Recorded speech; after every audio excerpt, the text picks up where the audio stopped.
What a challenge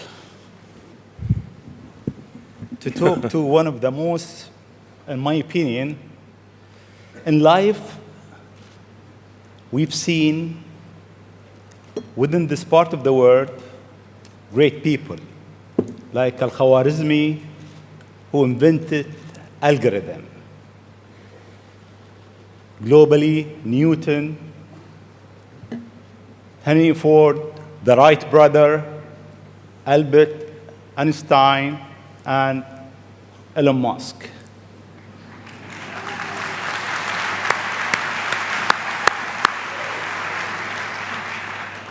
It seems you are in rush. You want to go to places that nobody been. You are reinventing a certain industry, from the rocket industry with SpaceX to the car industry with Tesla. What's your mission life? Why you do whatever you do? Sure. Well, first of all, thank you for having me. It's an honor to be here, and we're having a really great time with my kids in Dubai. It's really been fantastic. I'd really encourage anyone who hasn't been to visit. What a great city. Thank you. Thank you. And in terms of the motivations, I guess the sort of kind of a long version of the explanation, but essentially, when I was a kid, I was wondering kind of what's the meaning of life, like why are we here, what's it all about, and I came to the conclusion that what really matters is trying to understand the right questions to ask. And the more that we can increase the scope and scale of human consciousness, the better we are able to ask these questions. And so I think that there's certain things that are necessary to ensure that the future is good. And some of those things are, in the long term, having long-term sustainable transport and sustainable energy generation, and to be a space-faring civilization, and for humanity to be out there among the stars and be a multi-planetary species. I think being a multi-planet species and being out there among the stars is important for the long-term survival of humanity. And that's one reason, kind of like life insurance for life collectively, life as we know it. But then the part that I find personally most motivating is that it creates a sense of adventure, and it makes people excited about the future.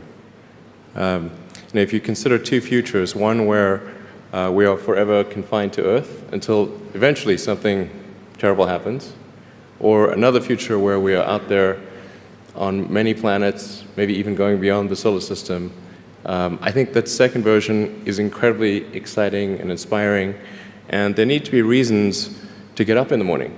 Life can't just be about solving problems. Otherwise, what's the point? There's got to be things that people find inspiring and make life worth living. So what is life for you? I mean, you look at our life, and I heard you before speaking. Is it a dream? Is it Is life real? a dream? Is it a million D? What is life for Elon Musk? I find as I get older, I find that question to be maybe more and more confusing or troubling or uncertain. I think particularly when you see the advancement of something like video games, like say 40 years ago, you had video games. The most advanced video game would be like Pong, where you had like two rectangles and a dot. You're like batting it back and forth. I played it. Oh yeah, like me too, exactly. I That's played Pong. Exactly. It sort of dates you a little bit, but yeah, we both played the same game, and that was like, wow, that was a pretty fun game at the time. But now you can see a video game that's photorealistic, almost photorealistic, and millions of people playing simultaneously, and you see where things are going with virtual reality. and augmented reality. And if you extrapolate that out into the future with any rate of progress at all, like even 0.1% or something like that a year, then eventually those games will be indistinguishable from reality. They'll be so realistic, you will not be able to tell the difference between that game and the reality as we know it. And then it seems like, well, how do we know that that didn't happen in the past and that we're not in one of those games ourselves? Interesting. Interesting. I mean, could be. Everything is possible in life.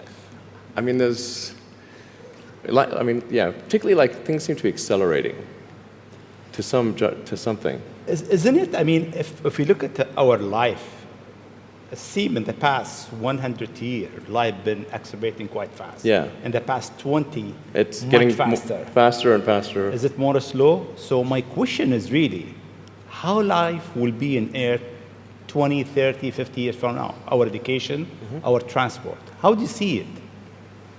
Well, I think this is one of those things that's quite difficult to predict. When you think of, say, I mean, the first controlled powered flight was 1903 with the Wright brothers. And then 66 years later, we put the first people on the moon. I mean, that, if you'd ask people, say in 1900, what are the odds of, man landing on the moon, they would have said, that's ridiculous. And if you try to talk to them about the internet, they would not even know what the heck what are you even talking about? Like, this sounds so crazy. But today, with a $100 device, you can video conference with anyone in the world, on the other side of the world. And if you have a Wi-Fi connection, it's basically free. Free to have an instant visual communication with anyone, or even with millions of people. With social media, you can communicate to millions of people simultaneously. So, and you can Google something and ask any question. It's like an oracle of wisdom that you can ask almost any question and get an instant response. It would have been incredibly difficult to predict these things in the past, even the relatively recent past.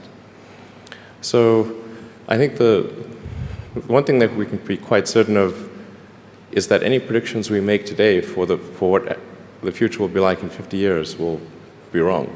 Okay. That's for sure. I mean, I think directionally, I can tell you what I hope the future has, as opposed to maybe what it will be, because this may just be wishful thinking. I mean, I hope we are out there on Mars and maybe beyond Mars, the moons of Jupiter. I hope we're traveling frequently throughout the solar system, perhaps preparing for missions to nearby star systems. I think all of this is possible within 50 years. And I think that would be very exciting to do that. And I think we'll see autonomy and artificial intelligence advance tremendously. I think that's actually quite near term. My guess is in probably 10 years, it will be very unusual for cars to be built that are not fully autonomous. 10 years. 10 years from now. Yeah. I think almost all cars built will be capable of full autonomy in about 10 years. As it is, the Tesla cars that are made today have the sensor system necessary for full autonomy, and we think probably enough compute power to be safer than a person. So it's mostly just a question of developing the software and uploading the software. And if it turns out that the compute power, that more compute power is needed, we can easily upgrade the computer. And so that's all Teslas built since October of last year. And other manufacturers will follow and do the same thing. So getting in a car will be like getting in an elevator. You just tell it where you want to go, and it takes you there with extreme levels of safety. And that'll be normal. It'll just be normal. Like for elevators, there used to be elevator operators. You get in, there'd be a guy moving a lever. Now you just get in, you press the button, and that's taken for granted. So autonomy will be widespread. I think one of the most troubling questions is artificial intelligence. And I don't mean narrow AI, like vehicle autonomy I would put in the narrow AI class. It's narrowly trying to achieve a certain function. But deep artificial intelligence, or what is sometimes called artificial general intelligence, where you could have AI that is much smarter than the smartest human on Earth. This, I think, is a dangerous situation. Why it is dangerous? I mean, there is two views. One view is artificial intelligence will help humanity. There is another school of thought is artificial intelligence is a threat to humanity. Why is it? Well, I think it's both. It's like one way to think of it is imagine we were going to be visited. Imagine you're very confident that we were going to be visited by super intelligent aliens in, let's say, 10 years or 20 years at the most. Super intelligent. So you think within 20 years yes, we'll have alien in Earth? Well, digital superintelligence will be like an alien.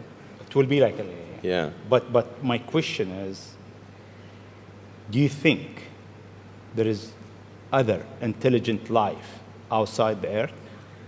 It seems probable, but I think this is one of the great questions in physics and philosophy, is where are the aliens?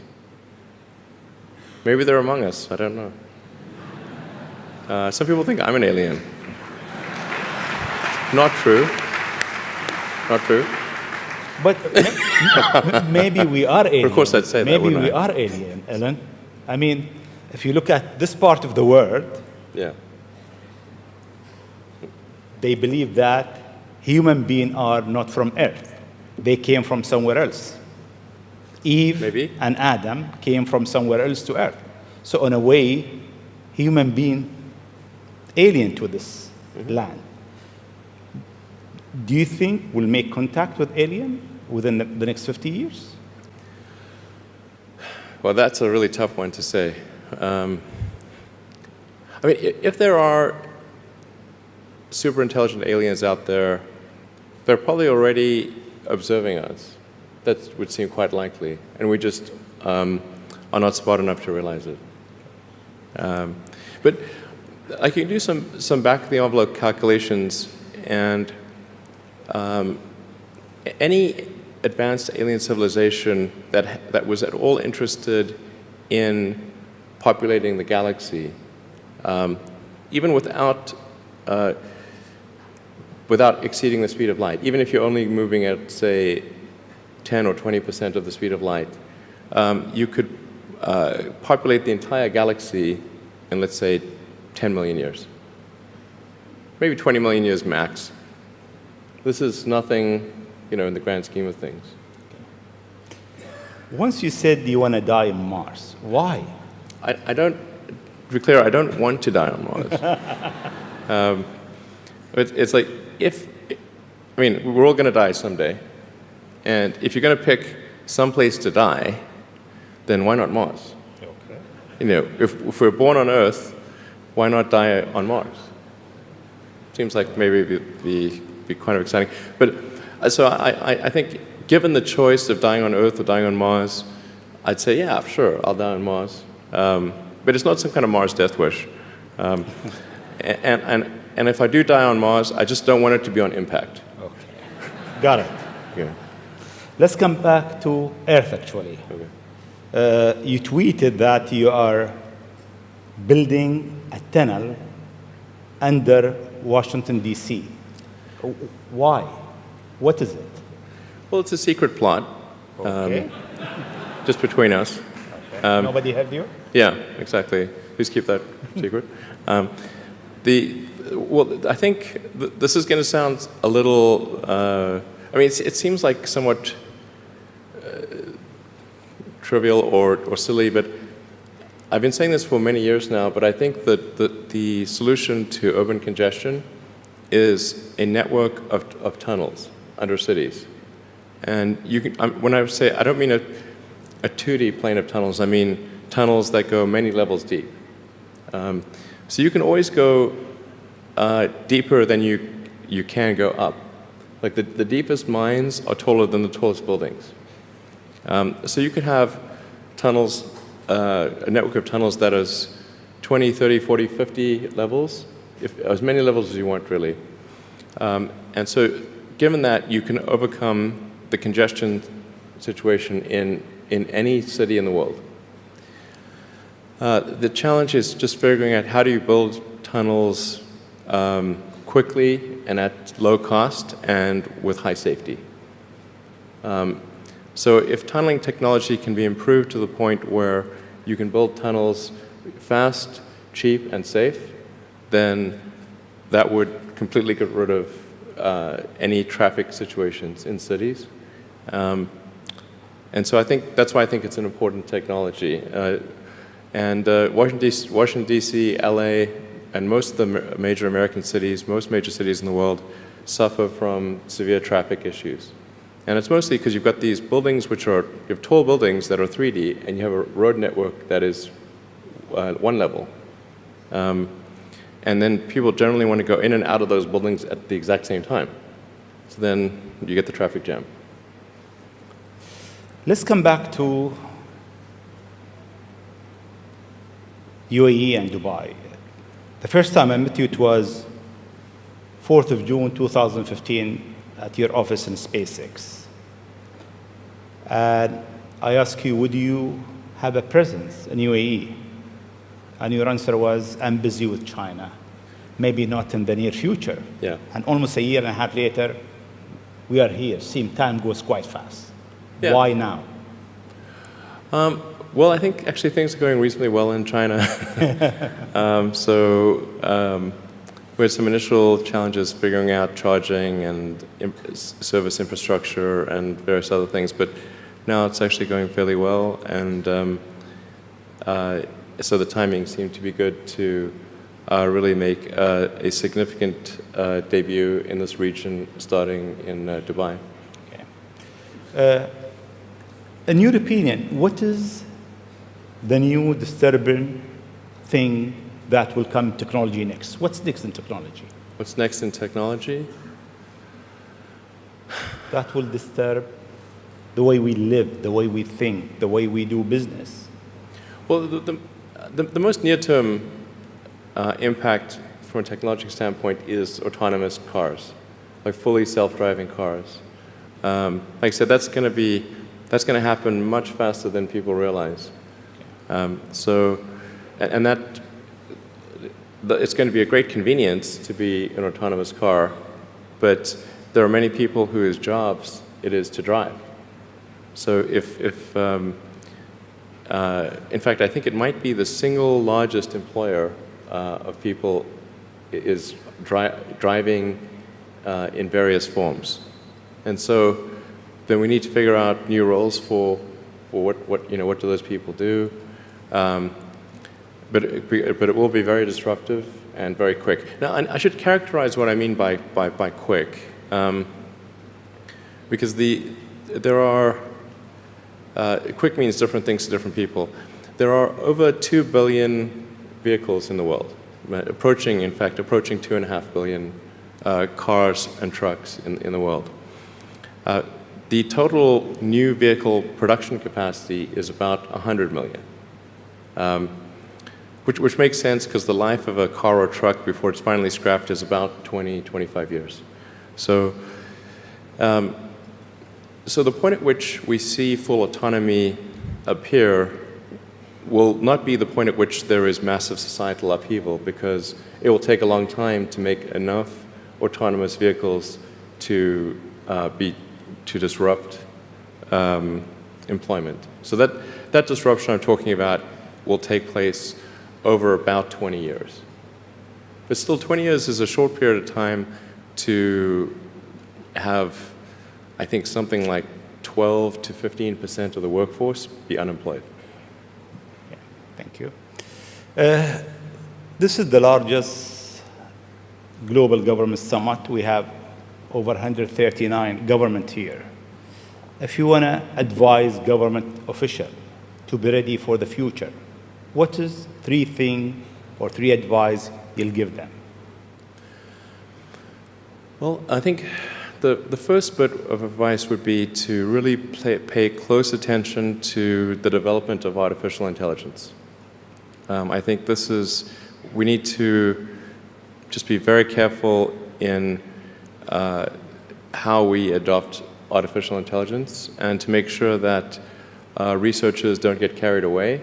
Because sometimes what happens is a scientist can get so engrossed in their work, they don't necessarily realize the ramifications of what they're doing.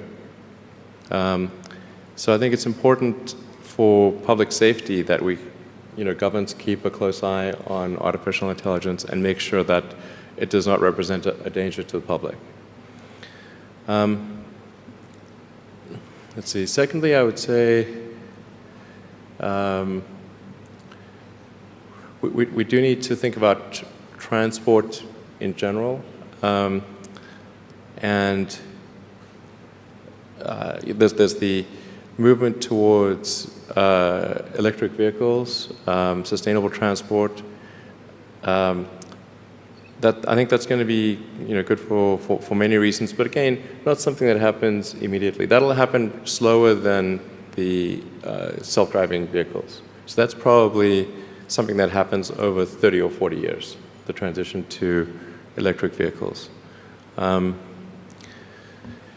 So thinking about that in context, the demand for electricity will increase dramatically. So currently, in terms of total energy usage in the world, it's about 1/3 electricity, about 1/3 transport, about 1/3 heating. So over time, that will transition to almost all, not all, but predominantly electricity, which means that the demand for electricity will probably triple. So it's going to be very important to think about how do you make so much more electricity.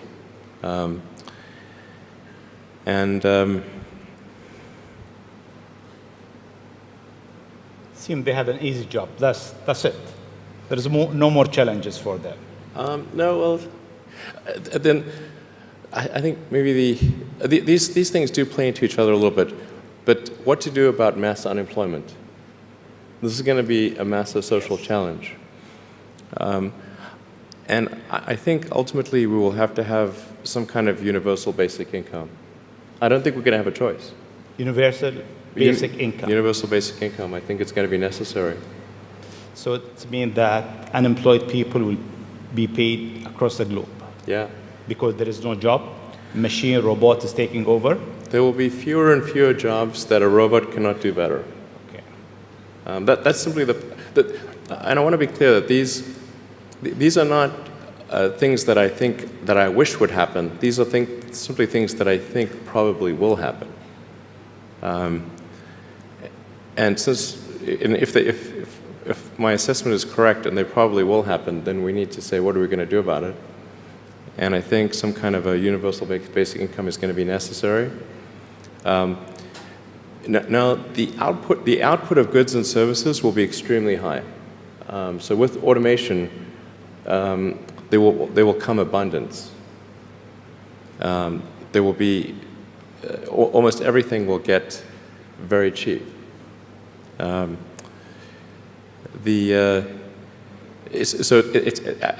I think I think we'll just end up doing a universal basic income. It's going to be necessary. The harder challenge, much harder challenge, is how do people then have meaning? Like a lot of people, they derive their meaning from their employment. So if you don't have, if you're not needed, if there's not a need for your labor, what's the meaning? Do you have meaning? Do you feel useless? That's a much harder problem to deal with. And then how do we ensure that the future is going to be the future that we want, that we still like? No, I mean, I do think that there's a potential path here which is, and we're really getting into science fiction or create sort of advanced science stuff, but having some sort of merger with biological intelligence and machine intelligence. To some degree, we are already a cyborg. You think of like the digital tools that you have, your phone, your computer, the applications that you have, like the fact that, as I was mentioning earlier, you can ask a question and instantly get an answer from Google or from other things.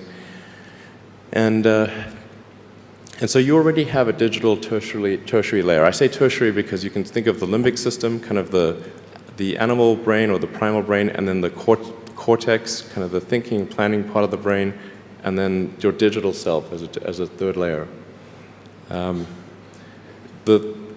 So you already have that, and it's like if somebody dies, their digital ghost is still around.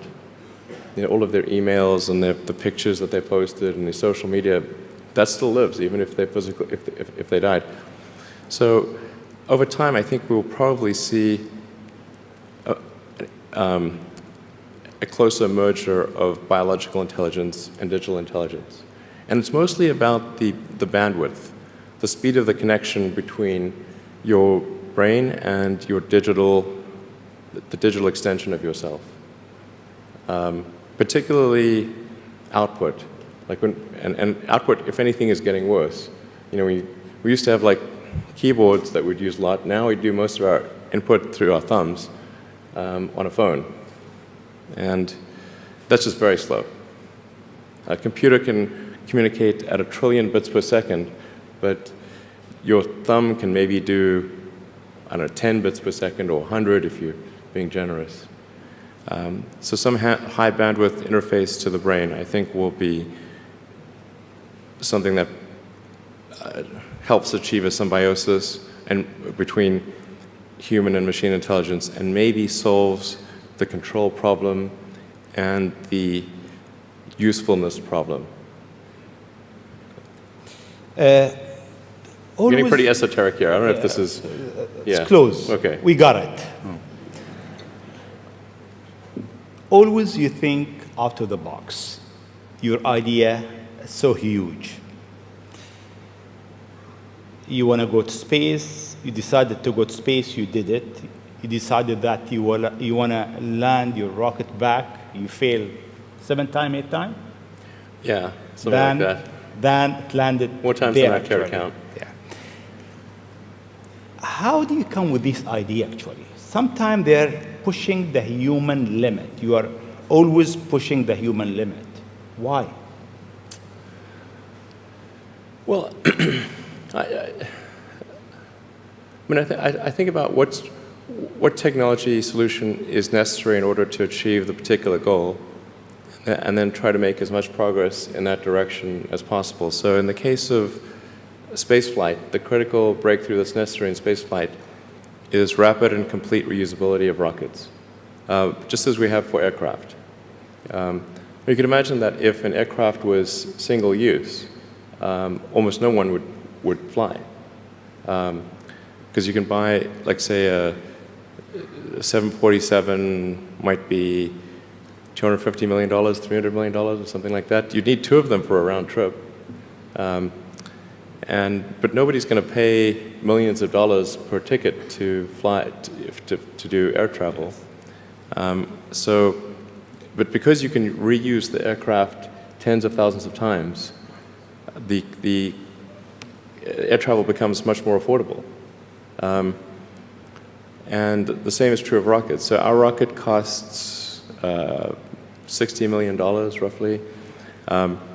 So the capital cost, if it can be used once, is $60 million. But the capital cost, if it can be used 1,000 times, is $60,000. So then if you can carry a lot of people per flight, then you can get the cost of space flight to be something not far from the cost of air flight. So it's extremely fundamental. Because Earth's gravity well is quite deep, Earth has a relatively, fairly high gravity, the difficulty of making a rocket reusable is much greater than the difficulty of making an aircraft reusable. And that's why a fully reusable rocket has never been developed thus far.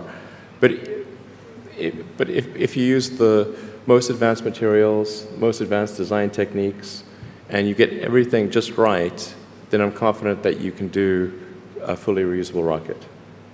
Fortunately, if Earth's gravity was even 10% stronger, I would say it would be impossible. You need a team around you to deliver a lot of ideas. How do you choose your team? Based on what? Well, I suppose honestly that it tends to be gut feel more than anything else. So when I interview somebody, my interview question is always the same. It's what do you ask? I said, tell me the story of your life. And the decisions that you made along the way and why you made them. And then, and also tell me about some of the most difficult problems you worked on and how you solved them. And that question, I think, is very important because the people that really solved the problem, they know exactly how they solved it. They know the little details. And the people that pretended to solve the problem, they can maybe go one level and then they get stuck. So, what was your biggest challenge in life? Biggest challenge in life?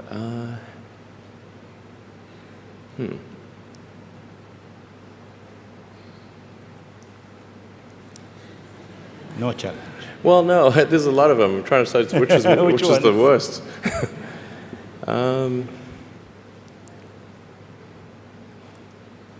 I think just thinking about how to spend time. One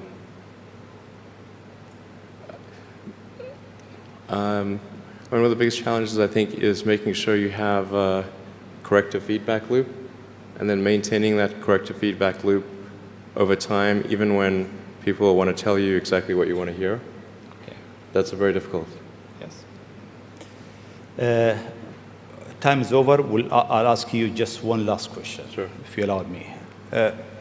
In the World Government Summit, we have so many people from, so many young people actually, from across the globe. If you have an advice to them, young people globally who want to be like Elon Musk, what's your advice to them? I think that probably they shouldn't want to be. You? I think it sounds better than it is. Okay. Yeah, it's not as much fun being me as you'd think. I don't know. You don't think so? No. There's definitely, it could be worse for sure, but it's, I'm not sure I'm not sure I want to be me. Okay. But if, you know, I think advice, I mean, if you want to make progress in things, I think that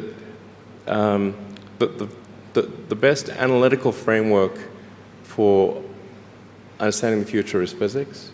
I'd recommend studying the thinking process around physics, like not the equations. I mean, the equations certainly they're helpful, but the way of thinking in physics is it's the best framework for understanding things that are counterintuitive. And you know, always taking the position that you're to some degree wrong, and your goal is to be less wrong over time. One of the biggest mistakes people generally make, and I'm guilty of it too, is wishful thinking. You know, like you want something to be true, even if it isn't true, and so you ignore the things that you ignore the real truth because of what you want to be true. This is a very difficult trap to avoid, and like I said, it's certainly one that I find myself in having problems with. But if you just take that approach of you're always to some degree wrong, and your goal is to be less wrong, and solicit critical feedback, particularly from friends. Like friends, particularly friends, if somebody loves you, they want the best for you. They don't want to tell you the bad things. So you have to ask them, and say, really, I really do want to know. and then they'll tell you. Thank you very much. It's been